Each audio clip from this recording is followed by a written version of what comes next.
हरिहंत सिद्ध सूरी उपाध्याय साधु संग अर्थ के प्रकाशी मांगे तिनको स्वरूप जान राग ते भई जो भक्ति काय को नमाई स्तुति को जारी है। धन्य धन्य तिन ही ते काज सब आज भये कर जोड़े बारे बारे वंदना हमारी है। मंगल कल्याण सुख ऐसो हम चाहते हैं। ओ मेरी ऐसी दशा जैसी तुम मेरी ऐसी दशा जैसी तुम धारी है। ओ मेरी ऐसी दशा जैसी तुम धारी है। क्षत्र चूड़ामणि नामक ये ग्रंथ, इसके सप्तम लंब को आधार बनाकर यहाँ देहासक्ति, इस देह की पुनः पुनः प्राप्ति का कारण है, यह चर्चा कल कही। और अब आगे कहते हैं अज्ञान ही संसार भ्रमण का कारण है। अज्ञान से ही दुख है। सारा झगड़ा अज्ञान की वजह से है, समझ नहीं होने की वजह से, ना समझी में झगड़े हैं। दुनिया कई ऐसी भी बातें करती हैं जो ये कहते हैं ना समझ में झगड़े नहीं होते, समझदारों में होते हैं। सब तरह के लोग हैं दुनिया में। तो वो कहते हैं जितना ज्ञान उतने झगड़े हैं, ज्ञान नहीं हो तो कोई झगड़ा नहीं, शांति से बैठे। देखिए इसी बात को यहाँ आचार्य देव कह रहे हैं। 17 नंबर का श्लोक है, 7वें नंबर का 321 नंबर का ये पैराग्राफ है, पेज है। अज्ञान ही संसार भ्रमण का कारण। अज्ञानात् काय हेतु स्यात् कर्माज्ञान निहात्मनाम् प्रतीके स्यात् प्रबन्धोय मनाभिः सैव संसृतिः। इस संसार में जीवों के अज्ञान से शरीर का कारणभूत कर्म बंधता है, और फिर शरीर के होने पर अज्ञान होता है। यह अज्ञान और शरीर की परंपरा अनादि काल से है, और इसी को संसार कहते हैं। अज्ञान की परंपरा और शरीर की परंपरा। अज्ञान के कारण नया शरीर मिलता है, नया शरीर मिलने पर यह पुनः अज्ञान करता है। तो अज्ञान से शरीर और शरीर से पुनः अज्ञान, तो इस तरह अनादि काल से संसार परंपरा चल रही है। देखिए नीचे, इस संसार में आत्मा को अज्ञान से शरीर के कारणभूत कर्म का बंध होता है, और फिर शरीर में एकत्व होने से अज्ञान होता है। माने अज्ञान कैसे हुआ? शरीर में एकत्व बुद्धि से।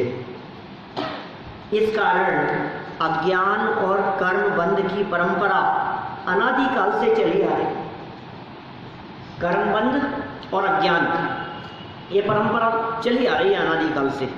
इसी को तो संसार कहते हैं। इसका नाम ही संसार है। अनादि काल से ये सब चला आ रहा है, इसे ही संसार कहा गया है। यहाँ कोई प्रश्न करे कि श्लोक में प्रथम अज्ञान से कर्म का बंध होता है, ऐसा क्यों बताया है? कर्मोदय से अज्ञान होता है, ऐसा क्यों नहीं बताया? ये कैसी बात कही है? अज्ञान से कर्म का बंध होता है। अज्ञान कहाँ से आया? ये क्यों कर्म का उदय आएगा तो अज्ञानी होगा, ऐसा प्रश्न है शिष्य का। कहते हैं शास्त्रों में तो अज्ञान और कर्म दोनों ही अनादि से जीव के साथ रहते हैं, ऐसा वर्णन आता है। इन प्रश्नों का उत्तर निम्न प्रकार है। आपका यह कहना तो सत्य है कि अज्ञान और कर्म दोनों ही संसारी जीव के साथ अनादि काल से ही हैं, परंतु श्लोक में अज्ञान से कर्म बंध होता है, ऐसा कहने का अभिप्राय निम्नानुसार है। देखिए 3 पॉइंट दिए इन्होंने यहाँ। कर्म ने जीव को कभी अज्ञानी नहीं बनाया, किंतु जीव ने ही अपने अपराध से अज्ञान को गले लगाया। कितनी सुंदर स्वाधीनता की बात कह रहे हैं। एक बहुत बड़ी समस्या है कि यदि कर्म के कारण जीव अज्ञानी हुआ होता तो फिर ये कभी ज्ञानी नहीं हो सकता था। मैं क्या करूं साहब, कर्म ने अज्ञानी बना दिया, मेरे हाथ में कुछ नहीं है, अब कर्म ही मुझे छोड़े तो मैं छूटूंगा, तो कर्म का ही कर्तृत्व है। ये बहुत अच्छी बात है कि कर्म की वजह से आप अज्ञानी नहीं हैं, आपकी अज्ञानता अपने आप से है। जब गलती मेरे से है, जैसे समझो आप डॉक्टर के पास में गए और डॉक्टर को अपनी तकलीफ बतलाई, तो डॉक्टर ने कहा कि संतरे खाए थे क्या खूब, ऑरेंज खाई थी क्या बहुत, कि नहीं खाई, ऑरेंज तो नहीं खाई मैंने। तो बोले भोजन में तुमने गुड़ ज़्यादा खाया था क्या, कि नहीं डॉक्टर साहब वो भी नहीं खाया। तो फिर पूछा कि ये चीज़ ज़्यादा खाने में आ गई थी, ऐसा हो गया था, बोले नहीं ये भी नहीं हुआ। तो डॉक्टर ने अपना सर पकड़ लिया कि अब तो बहुत मुश्किल हो गई। क्यों कि मुश्किल ये हो गई कि यदि इसकी वजह से हुआ होता क्या, तब तो हम कंट्रोल कर लेते। अब ये बात पकड़ में ही नहीं आ रही हुआ कैसे। आप समझ रहे हैं बात क्या कहना चाह रहा हूं मैं। यदि संतरे की वजह से हुआ होता तो हम संतरा खाना बंद करवा देते और धीरे धीरे तबीयत ठीक हो जाती। अब इससे हुआ नहीं, हुआ किस वजह से। यदि ये अज्ञान हुआ है, ये अज्ञान हमारे ही कारण से हुआ, हमें पता है इस कारण से हुआ है, तो तुरंत हम अपने अज्ञान को दूर करेंगे, वो काम कर लेंगे। और अपने कारण से नहीं हुआ, किसी दूसरे के कराने से हुआ, तो बोले अभी तो उसके ऊपर है भाई साहब, अपन क्या कर सकते हैं, वो छोड़ेगा तो छूटोगे। सारे के सारा वजन आपने कर्म के माथे पर डाल दिया कि कर्म ही तुझे अज्ञानी करता है, कर्म ही तुझे ज्ञानी करता है, कर्म ही तुझे सुखी दुखी करता है। अब क्या करें बोलो, अब क्या करें, कर्म की पूजा, ये हाल उपाय होगा और क्या होगा। अब जब ये पता लग गया कि कर्म ने नहीं किया है, मेरी वजह से हुआ है, तो यदि मैं मेरी भूल के कारण दुखी हुआ हूं, अपनी भूल सुधार कर सुखी हो सकता हूं बोलो। दूसरे की वजह से हुआ होता तो सुधार की संभावना नहीं होती, और दूसरे की वजह से नहीं हुआ, अपनी ही वजह से हुआ है, तो अपन उसको सुधार करके सुखी हो सकते हैं। ये उपाय है। कारण का पता लग जाए तो उसको सुधार हो। वहाँ देखिए 2 नंबर पॉइंट, अज्ञान और कर्म की परंपरा को नष्ट करने के लिए हमारे अधिकार क्षेत्र में अज्ञान का परिहार करना ही कर्म से लड़ना है। लड़ो साहब, कर्म से लड़ो, कर्म से लड़ो। तो कर्म से लड़ने को तैयार हूं मैं, क्या करूं बोलो, कितने हथियार मंगवाऊं, कितनी तोप चाहिए, कितनी मशीन गन चाहिए, कितनी बंदूक चाहिए, कितनी तलवारें चाहिए, बताओ कर्म से लड़ने के लिए चाहिए कुछ। कैसे लड़े कर्म से, बोले सुनो अज्ञान से कर्म खड़ा हुआ है, अज्ञान गया और कर्म गया, तो अपने अज्ञान से लड़ो, ये उपाय है। यदि आपको अपने अज्ञान से लड़ना आ गया तो कर्म से अपने आप जीत जाओगे। ये कह रहे हैं यहाँ हमारे अधिकार क्षेत्र में अज्ञान का परिहार करना ही है, अपने अज्ञान को दूर करना, कर्म से लड़ना नहीं। अतएव हम जो कर सकते हैं उसी को प्रथम स्थान दिया है, जो नहीं कर सकते उसकी बात ही क्या करना। तो अपना अज्ञान दूर कर सकते हैं साहब, अपने में सुधार कर सकते हैं। ये कहते हैं नहीं नहीं इसको सुधार दो, ये सुधर जाए तो मेरा भला हो जाए। देखो पंडित जी आपको कह रहा हूँ इसको सुधार दो, इस बच्चे को सुधार दो, ये नहीं मानते हैं, ये सुधर जाए तो काम हो जाए। कि सुन दुनिया में सुधार करना चाहेगा तो सुधार होगा नहीं, तो 100 सिर का हो जाए कुछ भी नहीं होगा। सुधार करना है तो अपने में कर। सुखी होने का उपाय एकमात्र अपने में सुधार करना है, दूसरा कहीं नहीं है। तेरा सुख और दुख तेरे अपने आप के ऊपर निर्भर करता है, दूसरे के ऊपर नहीं। इसने ऐसा कर दिया, इसने क्यों कर दिया ऐसा, इसको नहीं करना है। मैं इससे बहुत परेशान हो गया, बच्चों से बहुत परेशान है, हो गया बच्चों से परेशान है। बच्चों से परेशान है तो अपने राग से परेशान है, तो अपने मुंह से परेशान है। हाँ बस ये किसी और से परेशान नहीं है, दूसरा कोई इसको परेशान नहीं कर सकता है। ये खुद बेहोश है मोह की गहन में। तू जागृत हुआ और कर्म भागा, जीव जागा और कर्म भागा, अपने आप होती है ऐसी व्यवस्था। इसलिए भाई साहब जहाँ चलती है वहाँ चलाओ, जहाँ नहीं चलती है वहाँ चलाने का प्रयास मत करो। देखिए अज्ञानी पहले से ही ऐसी मान्यता रखता है कि कर्म ही बलवान है। बोलो हमारी मान्यता क्या है? जब भी कोई बात चले क्या करें साहब, ऐसे ही कर्म का उदय, हमारे में बहुत पाप कर्म का उदय चल रहा है। फिर क्यों नहीं आ रहे साहब, अगर बीच में कैसे नहीं आए आप? क्या करें, बहुत पाप कर्म का उदय, ऐसे पाप कर्म के उदय आ गए, नहीं पाए।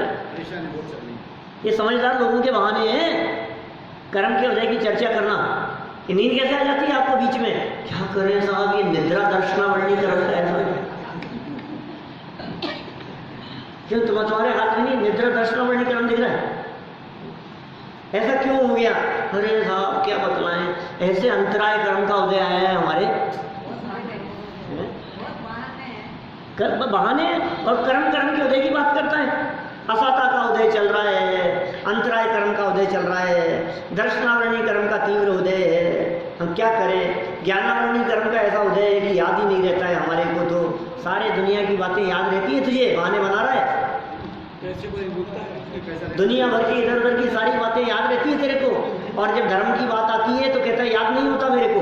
तो किसको बेवकूफ बनाने का प्रयास कर रहा है? कर्म बलवान है, इसे ऐसा लगता है कर्म कर्म कर्म, क्या करूं मैं, क्या करूं साहब। अब पाप कर्म का उदय आ गया तो नरक में तो जाना ही पड़ेगा, ऐसे कर्म का उदय आ गया तो ऐसा होगा ही। हम क्या करें? हमारे हाथ में तो कुछ नहीं, हमारे बस की बात नहीं है। असाता के तीव्र उदय में हमारी चलती नहीं है, क्या करो? नरक में चले गए, त्रियंश में चले गए, दो इंद्री में चले गए, समझ में नहीं आ रहा है, याद नहीं हो रहा है। मिथ्यात्व कर्म का ऐसा तीव्र उदय है जिसके कारण ये सम्यक दर्शन प्रकट ही नहीं हो पा रहा है। ये मिथ्यात्व मुझे सम्यक दर्शन प्रकट नहीं होने दे रहा है। कर्म के गीत गाता रहता है, हमारे कब अच्छे कर्म का उदय आएगा। कभी कभी मोक्ष की चर्चा चलती है तो ऐसा बोलता है कि ये मेरे कब ऐसे अच्छे कर्म का उदय आएगा कि मुझे मोक्ष मिल जाएगा। ऐसा बोले मेरे से एक सज्जन बदीजन जी के मंदिर में, दिसंबर 1994 की बात है। दिसंबर 1994 में उधर प्रवचन चलते थे वहाँ बदीजन जी के मंदिर में। शाम को संतोष जी जांजरी जी कहीं बाहर गए थे यात्रा पर, तो वहाँ प्रवचन करते समय मैंने मोक्ष की चर्चा चल रही थी बहुत, तो मेरे से बोले बादशाह जी साहब, अरे साहब ये तो आप बातें तो बहुत ऐसी कर रहे हो, ठीक है हमारे कहाँ ऐसा पुण्य का उदय कि हमें भी मोक्ष हो जाए, हम भगवान बन जाए। तो पुण्य के उदय से भगवान बनते हैं कि पुण्य के अभाव से भगवान बनते हैं? पाप पुण्य के उदय से नहीं, क्या जैसे कर्म के उदय की भी खबर नहीं है। कर्म का उदय क्या होता है? कभी कभी तो ऐसा होता है ये कैसे पाप कर्म का उदय समाज पर। ऐसे 1996 में एक बार ऐसी चर्चा चलते हुए मेरे से वो बोले, सूरत वाले अम्मा जी, वो बोले 1996 की बात है कि हम अपने समाज के ऊपर कैसा उपसर्ग आया है, ये कितना बड़ा संकट आया है। सबको मालूम है वो परिस्थिति नशिया से चलता था, ये कैसा संकट आ गया है हमारे ऊपर। कौन सा संकट आ गया है हमारे ऊपर? ये संकट सामूहिक नहीं आते हैं, ये संकट व्यक्तिगत हुआ करते हैं। पाप कर्म के उदय सामूहिक नहीं होते, ये पाप कर्म के उदय व्यक्तिगत होते हैं। हर व्यक्ति का अपना अपना है, हर व्यक्ति की सोच अपनी अपनी है, हर व्यक्ति की तकलीफ अपनी अपनी है, हर व्यक्ति का चिंतन अपना अपना है। किस व्यक्ति को ज़्यादा आकुलता हो रही है, किसको परेशानी हो रही है, कौन उसमें परेशानी महसूस कर रहा है, ये अपने अपने कर्म का उदय सबका न्यारा न्यारा है, सामूहिक नहीं होते। लगते जरूर है हमारे को सामूहिक, बाढ़ आ गई, इतने लोग मर गए साहब, सामूहिक हुआ ना एक साथ, भूकंप आ गया, ओह कैसे सामूहिक उदय आ जाता है एक साथ इतने लोग मर गए, हजारों लोग एक साथ मर गए, ये कैसे सामूहिक कर्म का उदय आया? सामूहिक नहीं है, व्यक्तिगत है। फिर भी दो बातें कहता हूं मैं इस संदर्भ में। एक, उसे सामूहिक सिद्ध करने के लिए और एक व्यक्तिगत सिद्ध करने के लिए, दो अलग अलग अपेक्षाएं हैं। सामूहिक यदि कर्म का उदय आया है तो उसमें भी कोई आश्चर्य वाली बात नहीं है। ऐसा सामूहिक कर्म बांधा भी था कि कैसे कि टीवी की स्क्रीन पर घटती हुई एक घटना को देखकर हजारों लाखों लोगों ने एक साथ उस घटना की अनुमोदना की। एक साथ माना ना, एक तरह के परिणामों से कर्म, एक ही प्रकार का, उसको देख करके हजारों लाखों लोगों के एक जैसे परिणाम हुए। तो जैसे एक जैसे परिणाम हुए ऐसे पाप के, उस पाप का फल भी एक साथ आएगा। दूसरी सुनो बात। इतना ही नहीं, कभी कभी पुण्य का उदय भी सामूहिक दिखाई देता है। वो कैसे? ये सामूहिक बांधा था। बाल तीर्थंकर के जन्माभिषेक का प्रसंग था और उस जन्म कल्याणक के दिन पांडाल में बैठे हुए 8-10 हजार लोगों के भाव एक साथ, ओ हो गजब है, जय हो भगवान, ये कैसा एक जैसा पुण्य बांध रहे हैं सब, एक ही जाति के परिणाम हैं। तो परिणामों की एक जाति इस बात को दिखा रही है कि इस समय में पर्टिकुलर पॉइंट पर कुछ सेकंडों के लिए बंधने वाला कर्म एक जैसा था। जब बंधन एक जैसा होता है तो उदय एक जैसा दिखाई देता है। ये तो मैंने बहुत स्थूल दृष्टि से बात कही है सामूहिक उदय की अपेक्षा से। अब बात करो व्यक्तिगत, कि सुनो, सामूहिक में भी सामूहिक कुछ नहीं है, सबका उदय न्यारा न्यारा है। अब कैसे उदय न्यारा न्यारा है ढोलिया जी, बताओ। अब वो अलग अलग कैसे? हमें तो साथ में दिख रहा है ना, 10 हजार लोग एक साथ बाढ़ में मर गए। सुनो, ये जो एक साथ दिखाई दे रहे हैं उसमें कोई 10 मिनट पहले मरा है, कोई आधे घंटे बाद मरा है, कोई सर टकराने से मरा है, कोई पानी से डूबने से मरा है, कोई तैर नहीं पा रहा था, कि कोई कौन सी परिस्थितियों में मरा है, कोई कितनी दूर बह जाने के बाद मरा है, कोई बात तक जिंदा था, कोई दूर तक चला गया। सबका उदय न्यारा न्यारा है। आपको तो लग रहा है कि एक साथ हुआ है, एक साथ नहीं है भैया। वहां हमें लगता है सब एक साथ उदय आया, एक साथ तो नहीं है वो। और सेकंडों की, एक सेकंड में भी यदि डेथ हुई है तो सेकंड में भी असंख्यात समय होते हैं और उसमें भी सबके परिणाम अलग अलग हैं, सबकी परिस्थितियां अलग अलग हैं। आप कैसे दिखने में एक जैसा दिख रहा है? समय बहुत सूक्ष्म है ना। एक सेकंड में असंख्यात समय होते हैं भैया, एक सेकंड में असंख्यात समय होते हैं। एक असंख्यात समयों का अंतराल है। हर व्यक्ति के मरने में समय भेद पड़ जाए ये भी संभव है। एक यहाँ बैठा हुआ मरा है और एक वहां बैठा हुआ मरा है। मैं इससे टकरा करके मरा हूं और उधर वाला व्यक्ति उस खंबे से टकरा करके मरा है। दोनों का उदय अलग अलग है। हर व्यक्ति की तकलीफ मरते समय की अलग अलग है। हर व्यक्ति के परिणाम और उदयजन्य परिस्थितियां अलग अलग है। आपको एक जैसा दिखाई देता है स्थूल दृष्टि से देखने पर, सामूहिक नहीं होता है। यहाँ हर व्यक्ति का व्यक्तिगत है, अपना अपना उदय है। तो भी ये कर्म के गीत गाते हैं, अरे साहब कर्म का उदय तो ऐसा, अरे भैया कर्मों से तो डरो है, यही कर्मों से तो डरो, पाप से तो डरो, भगवान से तो डरो, आप अपने खोटे कर्मों से डरो। ये ऐसी बातें कहीं भी सभाओं में कहते हुए दिखेंगे लोग। पाप से डरो, पापी से नहीं, पाप से घृणा करो। ये जीव पाप कर्म तो हंसते हंसते करता है, जब फल भोगने का समय आता है तो रोता है। जब पाप कर्म का उदय आएगा तो पता लगेगा, डंडे पड़ेंगे। ये पाप कर्म का उदय अच्छे अच्छों को नहीं छोड़ता भाई साहब। तुम्हें पता है पार्श्वनाथ जैसों तक को नहीं छोड़ा। कमठ के द्वारा जो पत्थर बरसे थे वो ऐसे ही नहीं बरसे थे। पाप कर्म का उदय था उनका। पाप कर्म का उदय होता है तो भावलिंगी संतों को गाड़ी में पेल दिया जाता है। पाप कर्म के उदय में माथे पे सिगड़ी जलाई गई। पाप कर्म के उदय में गरम गरम लोहे के आभूषण पहनाए गए। ये पुण्य के उदय में श्यालनी और शियारनी नहीं खाती है।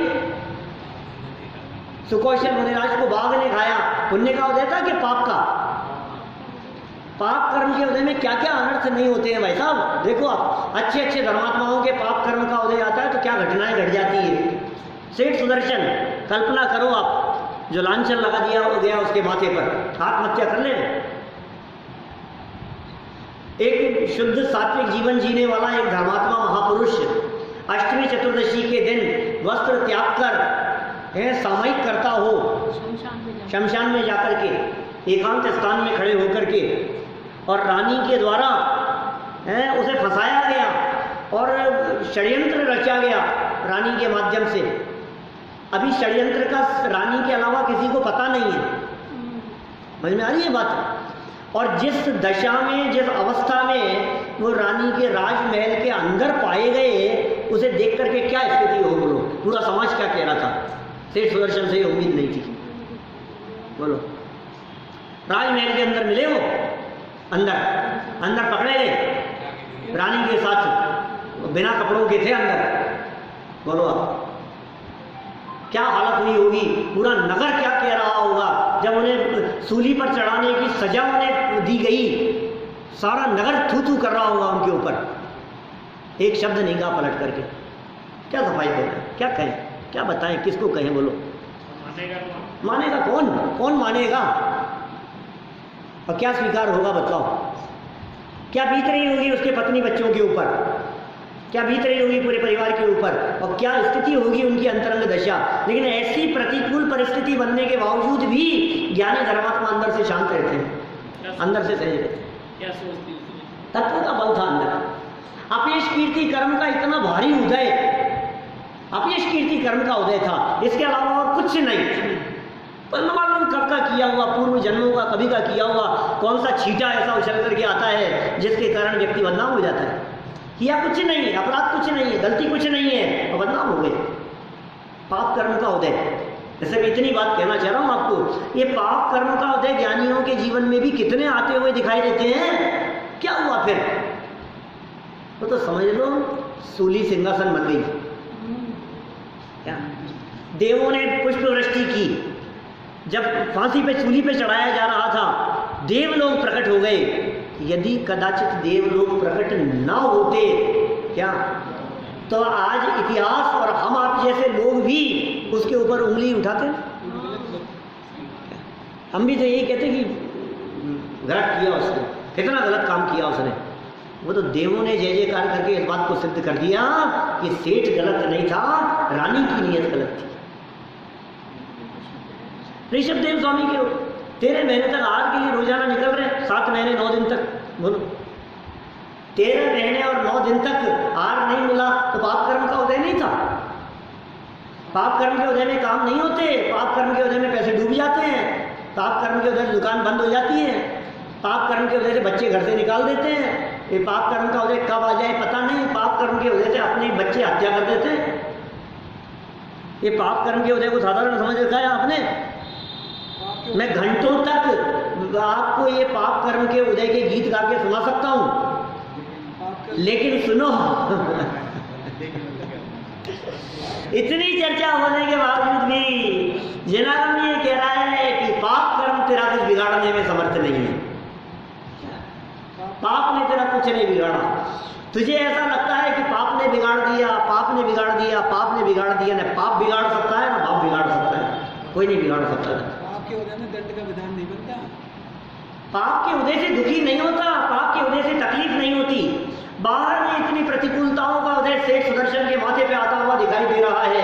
सारा समाज उनको थू थू कर रहा है, गालियां दे रहा है, अपशब्द बोल रहा है। जब उन्हें पकड़ करके राज दरबार में लाया जा रहा होगा, जब सजा सुनाई जा रही होगी, जब फांसी पे लटकाया जा रहा होगा, हजारों लोग सामने खड़े हुए हैं, क्या कह रहे होंगे बोलो।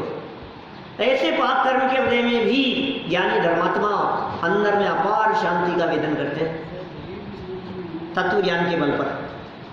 बोलो, क्या फर्क पड़ता है? देह छूटनी होगी तो छूट जाएगी, कोई फर्क नहीं पड़ता है क्या? इससे फर्क नहीं पड़ता, छूटेगी तो छूट जाएगी देह, कोई फर्क नहीं पड़ता। ये महापंडित टोडरमल जी साहब अपने, बोलो, ये ज्ञानी धर्मात्मा पुरुष, एक महापुरुष, क्या हुआ? हाथी रोया, महापुरुष खोया। बताओ कौन? हाथी रोया और महापुरुष खोया। हमने हाथी भी आंखों से आंसू बहने लग गए। पाप कर्म का उदय नहीं था, ये पाप कर्म का उदय तो था। अरे जगत सारा कह रहा है कैसे पाप कर्म का उदय आया है। देखो आप, इतना तीव्र पाप कर्म का उदय, हाथी के पैर के नीचे कुचलवा दिया गया, मर गए, प्राणांत हो गए, लेकिन प्राणांत होने के पहले भी समाधि पूर्वक जीवन जिया था और मृत्यु भी समाधि पूर्वक हुई थी। ज्ञानियों का जीवन समाधि में बीतता है, वो पाप कर्म के उदय की परवाह नहीं करते। अरे बाहर में पाप कर्म का उदय सिगड़ी जलती हुई दिखाई दे रही है, तुझे सिगड़ी जलती हुई दिखाई दे रही है, वे अंदर में कर्म जला रहे हैं। तू देख इस पाप कर्म के उदय के काल में 5 मिनट में क्या चमत्कार होने वाला है। सिगड़ी बाहर जलती रहेगी, तन यहीं पड़ा रहेगा और ये केवल ज्ञान की प्राप्ति हो गई और ये निर्माण हो गया। राजकुमार मुनिराज को उपसर्ग के काल में उपसर्ग होता रहा, ये केवल ज्ञान की प्राप्ति हो गई। ये है चमत्कार भाई साहब, ये कुछ अद्भुत बातें हैं। ये कैसा चमत्कार है ये जिनके अंदर में धर्म प्रवेश किया होता है, ये ऐसे ऐसे चमत्कार दिखाई देते हैं। ये पाप कर्म का उदय कुछ नहीं बिगाड़ते, पाप ने बिगाड़ दिया। हे वो पाप क्या पाप क्या करेगा? स्वभाव को देख, जो स्वभाव को देखते हैं पाप उनका कुछ बिगाड़ने में समर्थ नहीं होता है। अच्छे को नहीं छोड़ा होता तो वे यही बैठे तुम्हारे बगल में बैठे होते, सिद्धालय में बैठे हैं आज। बताओ सुकौशल मुनिराज कहाँ बैठे हुए हैं? बताओ युधिष्ठिर भीम अर्जुन कहाँ बैठे हुए हैं? कहाँ बैठे हैं गजकुमार मुनिराज? सिद्धालय में जाकर के बैठे हुए हैं। क्या हुआ? अरे नहीं, कोई तो उपसर्ग दूर करो। अरे विकल्प बाहर में चला जाना ये उपसर्ग है। बोलो हो गए दोनों भाई नकुल से विकल्प स्वभाव से निकल करके बाहर चला गया, ये महा उपसर्ग है। ये बाहर के उपसर्ग की परवाह नहीं करते मुनिराज। आ रहा होगा, अरे मेरे पर आने ही रहा है, तकलीफ किस बात की है? बोलो, संकट मेरे ऊपर है ही नहीं ना। इसे लगता है पाप कर्म के उदय से दुखी हूं, मैं क्या करूं साहब? हे भगवान, मेरे कब पाप कर्म का उदय बदल जाए। हे भगवान, हर आदमी को पुण्य का उदय चाहिए, सबको चाहिए पुण्य का उदय, मान सम्मान यश प्रतिष्ठा, सम्मान चाहिए। बच्चे कहना मानने लग जाए तभी ठीक है, हमारी कमर दर्द सही हो जाए। हे भगवान, कैसे पाप कर्म का उदय है, घुटने खराब हो गए। हे भगवान, हमारे पाप कर्म का कैसा उदय आ गया? तू पाप को दूर करके पुण्य को चाहता है, इसलिए तेरे को मुक्ति नहीं मिलती है। तू पाप और पुण्य दोनों से दृष्टि हटा करके स्वभाव को देखे तो मुक्ति तेरे चरणों में आकर के लौटे। सोच बदलनी पड़ेगी, दृष्टिकोण बदलना पड़ेगा, नजरिया बदलना पड़ेगा। भगवान बस कर्म बैठे पार्श्वनाथ भगवान यहाँ, और देखो पार्श्वनाथ जैसे भी वो कमट पत्थर बरसा रहा है, बेचारे पार्श्वनाथ बैठे बेचारे तुम होंगे। पार्श्वनाथ बेचारे कैसी बात करते हैं। देखो पार्श्वनाथ जैसों के ऊपर भी कमट पत्थर बरसा रहा है कि सुन, पाप कर्म का उदय आ रहा है, ये कर्म का उदय दिखाई दे रहा है। अभी पार्श्वनाथ स्वामी अंदर में स्वभाव में जम रहे हैं और कर्म अपना काम कर रहा है। कर्म और आत्मा के बीच में युद्ध चल रहा है, और युद्ध चलते हुए बीच में फैसला नहीं सुनाते हैं समझदार लोग। मैच चल रहा है, ये क्रिकेट का मैच है, लास्ट बॉल तक फैसले नहीं सुनाए जाते हैं, बाजी बदल जाती है। 5 मिनट में बाजी बदल जाएगी, अभी तुम्हें पता नहीं है। करने दो, कितना उपसर्ग होता रहा। सुनो, ये उपसर्ग को तो ऐसे जीता उन्होंने जब उपसर्ग की तरफ देखा नहीं, छोड़ के भाग गया उपसर्ग। कमट आकर के चरणों में पड़ गया। क्या काम किया पार्श्वनाथ स्वामी ने? न धमकाया, न ललकारा, न आंख उठा करके उसकी तरफ देखा। बोलो, ये होती, इसे कहते हैं पावर। हमने कुछ नहीं किया और सामने वाला अपने आप आकर के चरणों में पड़ गया। ये कैसी ताकत है? ये स्वभाव के अवलंबन का कितना बड़ा बल है, इसे कहते हैं बल। और मार पीट करके करे तो भैया, तू यदि मारने पीटने का प्रयास करेगा तो 2 तो तेरे भी पड़ेंगे, 4 मारेगा तो तुम कितने भी होशियार बनने का प्रयास करो, ये जो पावर है वीरता, इसका नाम वीरता है, इसका नाम क्षमा है। प्रतिकार नहीं करने को क्षमा कहते हैं। धीरता और वीरता, इसका नाम धीरता है, इसका नाम वीरता है, इसका नाम बल है। ये जीत लिया कर्मों को। कैसे जीता? कर्मों को जीतने वाले कर्मों की तरफ देखते नहीं है। हमारे कर्म ही माई बाप बने बैठे, तीर्थ कर लो, पुण्य कमा लो, प्रभु के गुण गा लो, चलो जी समेत शिखर चालो। चलो समेत शिखर चलो, तीर्थ यात्रा कर लो। 3 दिन के लिए यात्रा संग रवाना है यहाँ से। और क्या जय हो महाराज, बाबा, बड़े बाबा झूले, बस जो मैंने बाबा पार लगा देंगे, और बाबा ने डोर खींच ली है तो कौन सी डोर लटका रखी है और कौन सी खींच रखी है। बाबा ने बुलाया है, चलो बुलावा आया है, महावीरा ने बुलाया है, आदिनाथ ने बुलाया, कुछ नहीं समझते हैं, धर्म समझ पाप कर रहे हैं, धर्म भी नहीं, पुण्य तो बहुत दूर की बात है, धर्म तो हो ही नहीं रहा है, ये पाप हो रहा है, ये पता ही नहीं है हमारे धर्म के नाम पर, अवर्णवाद है ये। तो क्या पुण्य कमा रहे हैं, पुण्य कमा रहे हैं, तू करेगा क्या पुण्य का ये बता। ये पुण्य किस लिए कमाना चाहता है, पाप के लिए, ध्यान रखना। कमाया गया पुण्य पाप में काम आएगा। बोलो कितना पुण्य कमा रहे हो आप, पुण्य कमा रहे हैं, पुण्य कमा रहे हैं, क्या काम आएगा आपका ये पुण्य, भोग दिला देगा, संपत्ति दिला देगा, वैभव दिला देगा, गाड़ी बंगले दिला देगा, और आपका ये पुण्य का उदय आपकी इच्छा अनुसार आपको दुनिया में घुमा देगा, इधर से उधर खूब घूमो, शिमला घूम आओ, मसूरी घूम आओ, कश्मीर घूमने चले गए साहब, और क्या पुण्य का उदय था, क्या ठाट बाट की सुविधाएं थी। ये पाप करा रहा है तेरा ये पुण्य, ये पुण्य का उदय नया पाप बनवा रहा है। इसलिए ज्ञानियों को पुण्य नहीं चाहिए, ज्ञानियों को कर्म नहीं चाहिए, ज्ञानियों को बंध नहीं चाहिए, ज्ञानियों को अबंध स्वभाव चाहिए। ज्ञानी स्वभाव को देखते हैं। कितनी सुंदर लाइन कही है यहाँ, कितनी सुंदर बात कही, कर्म बलवान है, कर्म बलवान है, कर्म काय के बलवान है, कर्म। 3 प्रवचन किए मैंने 7-8 साल पहले इसके ऊपर, सन 2012 की बात है, कॉन्फ्रेंस पर, आत्मा बलवान के कर्म बलवान, तो बड़ी गजब की चर्चा, बहुत सुंदर प्रकरण कॉन्फ्रेंस पर अमेरिका वालों को गुणस्थान पढ़ाते समय अंत में एक प्रकरण दिया ब्रह्मचारी यशपाल जी ने, आत्मा बलवान के कर्म बलवान, ऐसा एक प्रकरण दिया, और वो छोटे से पैराग्राफ के ऊपर 3 दिन चर्चा की हमने, रिकॉर्ड है वो, अवेलेबल भी है वो, बहुत मारने पर ऐसा लगता है कर्म का उदय साहब, हम क्या करें साहब, देखो कर्म का उदय, ये जीव 11वें गुणस्थान से जाकर के नीचे गिर जाता है, कर्म का उदय, क्या करो बोलो, गिरा दिया उसने, आपके कर्म का उदय था इस तरह का, कर्म का उदय जीव को मिथ्यात्वी कर देता है, कर्म का उदय जीव ऐसे कर्म का उदय आएगा कि निगोद में चला जाएगा, ऐसा कर्म का उदय आएगा कि एकेंद्री बन जाएगा, होश नहीं रहेगा तुझे। तो इसे लगता है बात तो सही है। वैसे समय सार में कर्म के ऐसे गीत गाने वालों को अंत में सर्व विशुद्ध ज्ञान अधिकार में सांख्य मतावलंबी कह करके पुकारा है। सांख्य दर्शन वाले हैं जो इस प्रकार की बातें करते हैं।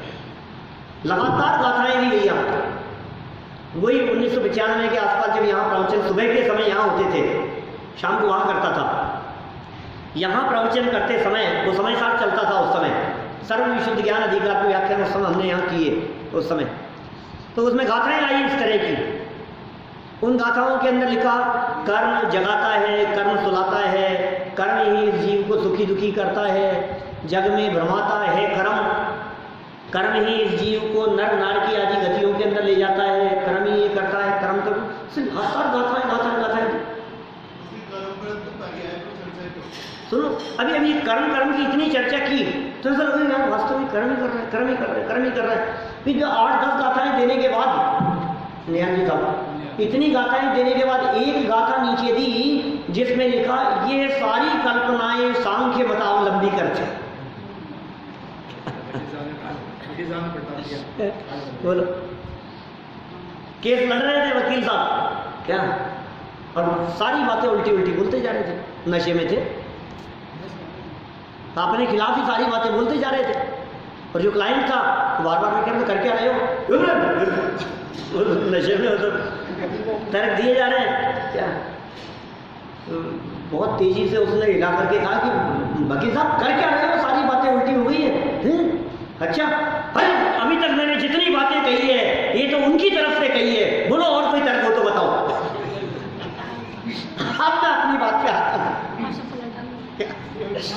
सारी बात पलट दिया है, सामने वाले के पास में इसके अलावा और कोई तर्क हो तो बताओ। अब मैं अपनी बात शुरू कर, अब मैं अपनी बात बताता हूँ। कर्म बलवान। आप देखो पद्म पुराण में रावण के गीत गाए, रामचंद्र जी का दूसरा नाम है पद्म पुराण लिख रहे थे रवि सेनाचार्य, और बहुत पेजों तक, मैं समझता हूँ 100, 150, 200 पेजों तक रावण ऐसा 3 खंड का अधिपति रावण के गीत गाए जा रहे हैं। पढ़ते पढ़ते ऐसा भ्रम हो जाए किसी को ये राम पुराण लिख रहे हैं, रावण पुराण लिख रहे हैं। रावण के गीत गा रहे हो हैं? तो रामचंद्र जी का पुराण लिख रहे हो या रावण का पुराण लिख रहे हो? ये सुनो, ऐसे रावण पर भी जिसने विजय प्राप्त कर ली, क्या उस रावण की बात है। आज देखो कितनी जगहों पर इस तरह के प्रयोग किए गए। महावीराष्टक स्तोत्र, महावीर जयंती मनाई अभी हमने, महावीराष्टक बोला क्या महावीर जयंती के या महावीर भगवान की जय, महावीर भगवान की जय मना ली हमने। कैसे मनाते हैं महावीर जयंती? नहीं, मैं पूछ रहा महावीर जयंती कैसे मनाते हैं? अच्छे जुलूस निकाल लो। महावीर जयंती कैसे मनाएंगे? तू लड्डू बांट दो, ठंडाई पिला दो एक दूसरे को, महावीर जयंती मना रहे हैं भाई। बोलो, चाट पकौड़े खिला दो, सामूहिक भोज करा दो, आयोजन करा दो, बख्शा बख्शी का विचार मत रखो, उसके महावीर जयंती मना रहे क्या? और जय जयकार महावीर में खूब नारे लगाओ। और कैसे मनाएंगे महावीर जयंती? महावीर भगवान का स्वरूप तो समझो। क्या लिखा है महावीर अष्टक में? बड़ी गजब की स्तुति है, भागचंद जी द्वारा लिखी हुई। हमने अर्थ किया था, 2 प्रवचन है मेरे शायद इस पर, महावीर अष्टक पर अर्थ हैं उसके। तत्व ज्ञान पाठमाला भाग 2 में है महावीर अष्टक का अर्थ किया उसका। इतना तात्विक है साहब महावीर अष्टक स्तोत्र, भागचंद जी द्वारा लिखा गया। महावीर स्वामी नयन पथगामी भवतु में इतना मार्मिक है, वस्तु स्वरूप बतलाया है, जगत का स्वरूप बतलाया है। भगवान महावीर स्वामी की वास्तविक स्तुति की है अंतरंग से। उसका 7वां श्लोक आपको इस प्रसंग में सुनाता हूं मैं। अनिर्वार उद्रेक त्रिभुवन जयी काम सुभटा। कि साहब किसके गीत गा रहे हैं? अनिर्वार है उद्रेक जिसका, तीनों लोगों को जिसने अपने वश में कर रखा है, ऐसा काम रूपी सुभट योद्धा। काम विकार की बात कर रहे हैं, हृदय में उत्पन्न होने वाले काम विकार के गीत गाए। ऐसा योद्धा है काम विकार, कोई नहीं बचा है उससे। आहार भय मैथुन परिग्रह, ये 4 संज्ञाएं सर्व संसारी प्राणियों में पाई जाती है। कोई नहीं बचा हुआ दिखाई देता है। कैसा उद्वेग है इसका, कैसा तीव्र वेग है। जब इसकी तीव्रता होती है, अच्छे अच्छे चक्कर में फंस जाते हैं।